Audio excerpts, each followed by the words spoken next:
West Virginia Governor Patrick Morrisey. Sir, this specific story has clearly spanned two administrations in your state right now. Could you share the latest and why this has become still a controversy for female athletes in West Virginia?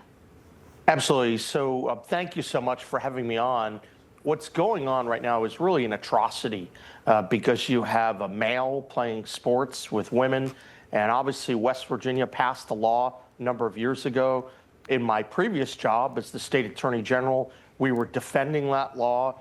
And right now, it's sitting waiting at the U.S. Supreme Court. There's an injunction against allowing the law to go forward. So that's part of the problem that we have. So we're very hopeful that the U.S. Supreme Court in the next 30 days will provide some relief because it's really tied into the Skermetti case that was argued last December.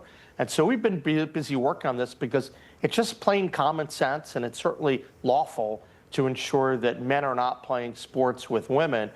And now you're seeing the fruits of it, that this one male athlete has continually improved and showing off the advantages that you have as a biological male.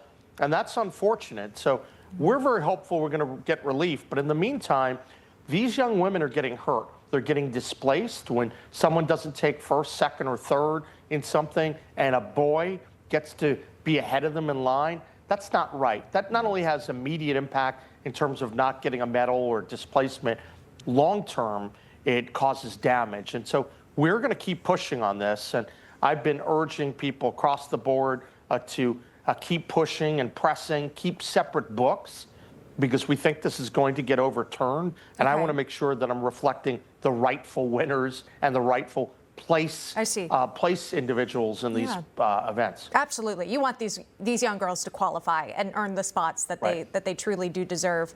But there seems to be some confusion, by the way. And like I said, it's been going on for several years now. So you attempted to clear this up on X, writing, "I'm hearing that high school track coaches in West Virginia are threatening to force girl track and field athletes to compete against a boy or face suspension, which could remove their opportunity to participate in the state championships. This cannot stand. I believe what's going on right now in West Virginia with boys playing against girls to be abhorrent and contrary to the law.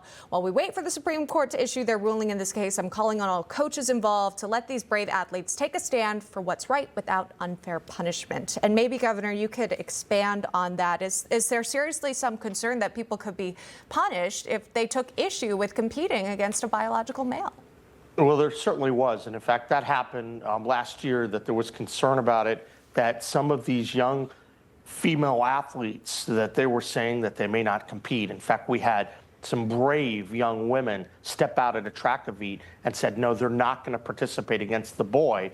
And a lot of people were calling for the girls to be suspended and not be able to participate in track and field meets the rest of the year. And so I want to get out in front of that, and I want to make sure that doesn't happen. We have a lot of brave women who are willing to speak out against this atrocity and say, no, this shouldn't happen. And as the governor of the state, I want to make sure that I'm protecting the young women who are actually going to be speaking out against things that are wrong. This is a clear case where a boy should not be playing sports with a girl. West Virginia has a really defensible, good law, and these young girls deserve to have a safe environment. They deserve to play in a competitive arena where they're going to develop leadership skills, team building skills, friendships that are going to last a lifetime.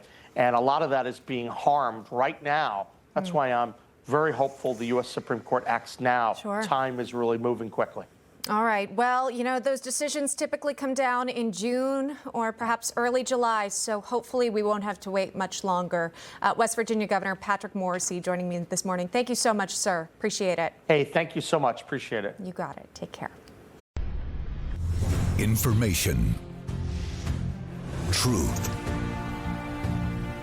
is freedom.